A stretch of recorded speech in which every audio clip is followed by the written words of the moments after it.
Muy buenos días para todos, es un gusto saludarlos después de ya varias semanas donde por distintas ocupaciones y responsabilidades no había podido continuar con esta revisión que estamos haciendo de la mano de Santo Tomás de la ética, del pensamiento moral de Santo Tomás.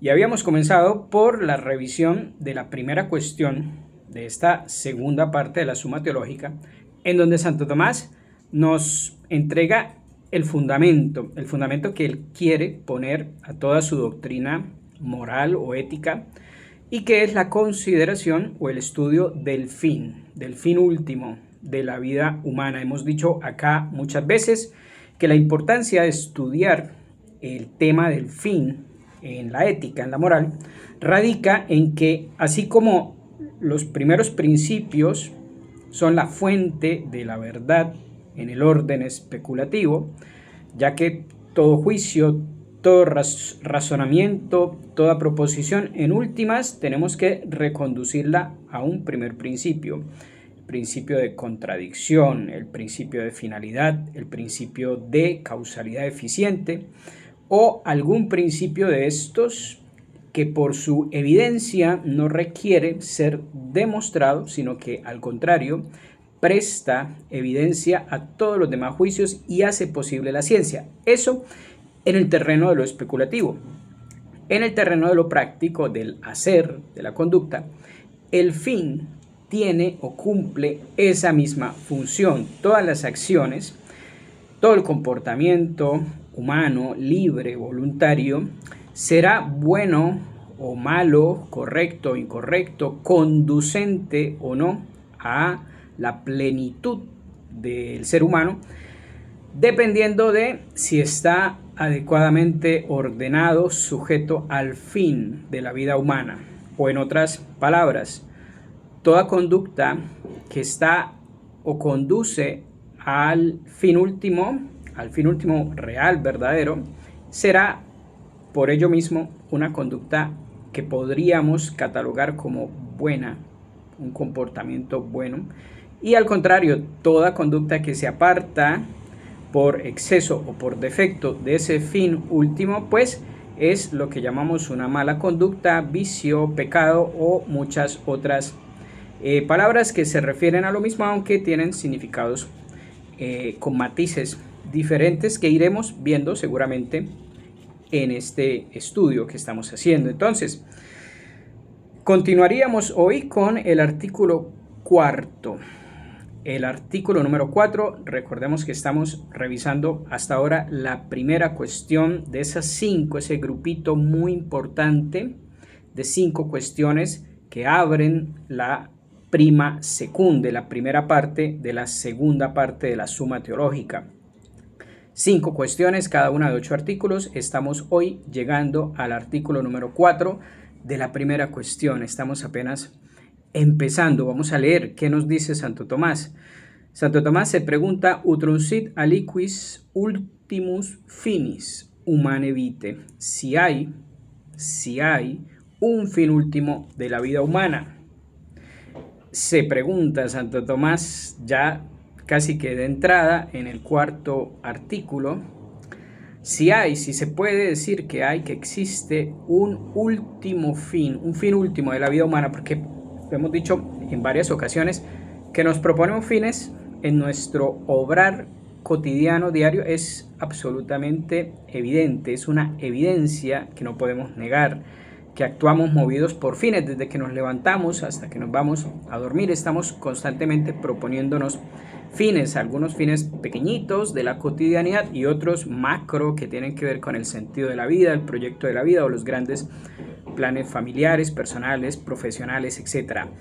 Entonces, de que actuamos movidos por fines, actuamos movidos por fines, es una evidencia. Pero aquí Santo Tomás no se pregunta si actuamos por fines, porque eso ya lo respondió en los primeros artículos que ya revisamos. Aquí da un paso más y dice, bueno, listo, es propio del ser humano actuar persiguiendo fines, proponiéndose fines, yendo detrás de algún fin. Pero se pregunta Santo Tomás, ¿hay uno último? ¿Hay un fin que podamos llamar último? ¿Qué quiere decir aquí eso de fin último? Fin último se entiende cuando se le contrapone a los fines intermedios. Hay fines intermedios y fines últimos. Fines intermedios son aquellos que cuando los conseguimos, todavía seguimos, la operación no termina, la vida no acaba, seguimos buscando otros fines porque ese intermedio lo buscamos por otra cosa. Por ejemplo, cuando decimos estudiar una carrera, ese estudio no es un fin último, porque realmente queremos ese título universitario para algo más. A ese tipo de fines se les llama fines intermedios, porque son fines, pero no fines finales, por decirlo así, sino fines para algo más. Pero Santo Tomás aquí se pregunta si existe uno último, es decir, un fin de tal manera, de tal tipo, de tal naturaleza, que después de él, después de conseguido, no nos propongamos otro, porque ese fin, que es un bien, ya lo hemos hablado, como el concepto de fin y el concepto de bien se identifican, ese fin, ese bien, nos llena, nos da tal gozo, tal plenitud, tal, vamos a decir, tal completitud, que no buscamos nada más, que no queda nada más por buscar. Leamos la respuesta de Santo Tomás, como siempre hacemos, y vamos comentando un poco. Dice, hablando en rigor, es imposible en los fines proceder hasta el infinito bajo cualquier concepto, porque en todas las cosas ordenadas entre sí, por su naturaleza, si quitamos la primera, necesariamente desaparecen todas las que dependen de esa. Esto es un razonamiento que usa Santo Tomás en varias partes de su obra. Cuando hay causas, hay una cadena de causas ordenada esencialmente, si quitamos la primera, necesariamente desaparecen en su causalidad las demás. Y aquí hay que aclarar que una cadena, llamamos cadena de causas esencialmente concatenada o ordenada, aquella en la cual se da esa concatenación de tal manera que el poder causal o el poder de causar de una de esas causas depende de la anterior. Es decir, en el mismo instante en que una está produciendo su causalidad propia, esa causalidad está en ese mismo instante de manera esencial dependiendo, en dependencia de una causa anterior. Por ejemplo, cuando pateo un balón de fútbol, la causa de ese golpe al balón, pues podemos decir que es mi pie, pero en realidad mi pie, para poder ejercer sobre el balón esa causalidad, debe ser a su vez movido por un complejo aparato muscular, pero a su vez ese complejo aparato muscular esquelético, para producir su causalidad, debe en ese mismo instante también estar recibiendo una causalidad que decimos previa, pero en realidad no es previa en el sentido de ser anterior en el tiempo, sino previa en el sentido de necesaria para. Previa es necesaria para. Ese complejo músculo esquelético que mueve el pie, que finalmente golpea el balón, necesita para su ejercicio un previo ejercicio de causalidad, que podemos decir que surge de la voluntad, por ejemplo. A eso llama la escolástica o el pensamiento tomista una serie de causas esencialmente ordenadas. Fíjense que se suele poner un ejemplo y es el papá que tiene su hijo, que es causa de su hijo, pero él a su vez fue causa de su propio padre, o sea, el abuelo del muchacho, y decimos esa también es una serie de causas ordenadas. El abuelo procrea al hijo, el hijo a su hijo, al nieto, y bueno, y si vamos hacia atrás, pues están los bisnietos y los tataranietos, y etcétera. Y decimos, claro, esa es una serie de causas ordenadas, una causa anterior causa lo siguiente y así, pero no decimos que es una serie de causas esencialmente ordenadas. ¿Por qué? Porque para que el padre cause la generación de su hijo, no necesita en ese momento que el abuelo esté también ejerciendo su poder o su potencia generativa. La ejerció en el pasado cuando procreó a su hijo, pero luego su hijo puede perfectamente sin esa primera causalidad ejercer la suya propia. Entonces estamos ante una cadena de causas ordenada, sí, pero a eso se le llama cadena de causas ordenada accidentalmente, muy distinta de la esencial, donde sí que se requiere que en ese mismo instante todas estén ejerciendo su respectiva causalidad para poder llegar al efecto final. Entonces, claro, aquí dice Santo Tomás que en todas las cosas ordenadas entre sí por su naturaleza, quitada la primera, necesariamente desaparecen todas las que de ella dependen, por lo cual Aristóteles demuestra que no es posible proseguir en las causas motoras hasta el infinito, porque no habría primer motor y faltando este no podrían moverse los demás, ya que solo del primer motor reciben el movimiento. Hasta ahí creo que se entiende con lo que hemos dicho en otras oportunidades y con lo que acabamos de decir. Ahora bien, dentro de los fines hay dos órdenes, dos líneas de finalidad. El orden de intención y el orden de ejecución. Ya los hemos mencionado en otros momentos. En ambos debe darse algo que sea primero, tanto en el orden de la ejecución como en el orden de la intención, dice Santo Tomás, debe haber algo que sea primero.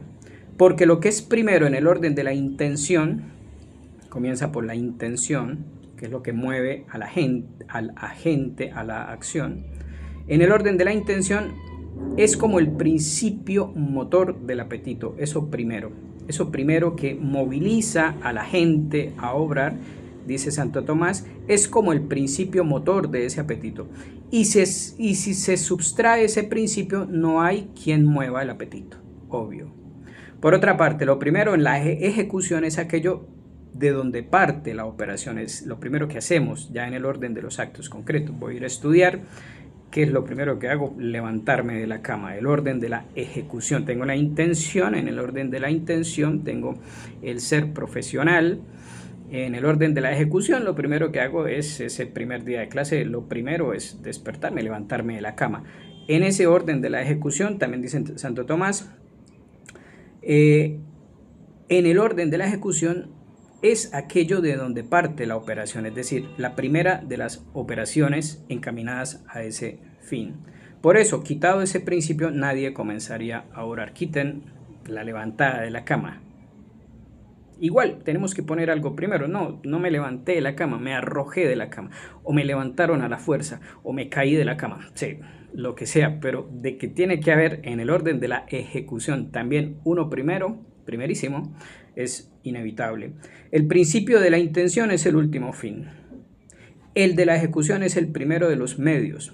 Así pues, por ambos aspectos, tanto en el orden de la intención como de la ejecución, es imposible el proceso al infinito, porque si no hubiera un último fin no habría apetencia, movimiento, inclinación de nada, ni se terminaría acción alguna, ni tampoco reposaría la intención de la gente. Y si no hubiese un primer medio, una primera de las operaciones que se realizan en las cosas que son para el fin, ninguno comenzaría a obrar nada, ni se terminaría resolución alguna, y se procedería al infinito. En cuanto a las cosas que no están por su naturaleza ordenadas, sino que se unen accidentalmente, recuerden lo que acabamos de decir, una es la cadena de causas ordenada esencialmente, otra la cadena causal ordenada accidentalmente. Repetimos, en cuanto a las cosas que no están por su naturaleza ordenadas, sino que se unen accidentalmente, nada impide que sean infinitas, porque las causas accidentales son indeterminadas, y de este modo puede existir un infinito accidental en los fines y en los medios ordenados al fin. Entonces, respuesta de Santo Tomás, ¿hay un último fin de la vida humana? Necesariamente. necesariamente. ¿Por qué? Porque nos dice, para ponerlo en palabras sencillas, nos dice que si no hubiera un fin último, hubieran fines, pero no un fin último, entonces el agente, en este caso nosotros, recuerden ustedes que la palabra agente es un tecnicismo que viene del verbo agere, que significa actuar, llevar a cabo alguna acción. El agente es el que lleva a cabo alguna acción, algún movimiento, alguna operación. Si no hubiera entonces un fin último, ese agente que somos nosotros, no comenzaríamos a obrar nada, seríamos, por decirlo de alguna manera, nos convertiríamos en estatuas inmóviles, porque nada movería nuestro apetito, nuestra inclinación a querer o a obrar, ya que todos los fines necesariamente están concatenados. Y esto es fácil de comprobar en la práctica, por decirlo así, porque ustedes pueden fácilmente empezar a preguntarse por qué o para qué hago esto, y se van a dar cuenta que esa pregunta siempre se puede retrotraer a una respuesta anterior, que a su vez requiere una, que a su vez requiere otra, que a su vez requiere otra. Porque estudiamos, porque nos alimentamos, porque hacemos familia, porque hacemos ejercicio, porque hacemos esto, aquello, lo que sea, siempre vamos a decir por tal cosa, pero eso no es lo último. Siempre vamos a poder decir, ¿y eso por qué lo hacemos?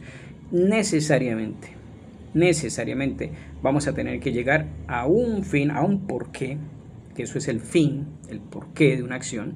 Necesariamente, sea la línea de pregunta que escojamos, la vida familiar, la vida profesional, la vida social, el cuerpo, el alma, el camino que escojamos para empezar a preguntar por qué hacemos esto o lo otro, necesariamente vamos a tener que llegar a una respuesta que ya no podamos decir esto lo hacemos por esto otro también. No, necesariamente vamos a tener que llegar a una respuesta que diga esto lo hacemos por sí mismo. Esto lo hacemos porque esto nos lleva ya a la plenitud. Entonces, por lo general, y hagan ustedes el ejercicio, se llega a la felicidad porque queremos ser felices. ¿Qué es la felicidad? El estado de plenitud, donde ya no hace falta nada por desear ni por obtener. ¿Qué es el cielo? La posesión, la visión y el amor de Dios en la teología católica y en la realidad de las cosas. Necesariamente se llega allá por el camino que se desee empezar la pregunta. Entonces, bueno, vamos a dejarlo acá. El artículo número 5 que nos espera, se pregunta a Santo Tomás si un mismo hombre puede tener varios fines últimos. Entonces va afinando Santo Tomás su búsqueda.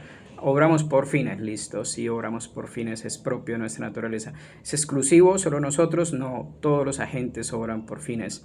Ya lo había dicho en el segundo artículo. En el tercero se acaba de preguntar Santo Tomás si los actos humanos toman su especie del fin, que fue el anterior video. Ahorita se pregunta si hay un fin último, luego se va a preguntar si ese fin último es uno solo o hay varios, y va afinando la maquinaria conceptual con la que nos quiere dar este abrebocas, que es la primera cuestión, este abrebocas a la consideración del fin. El fin que tanta importancia tiene en la consideración ética del tomismo.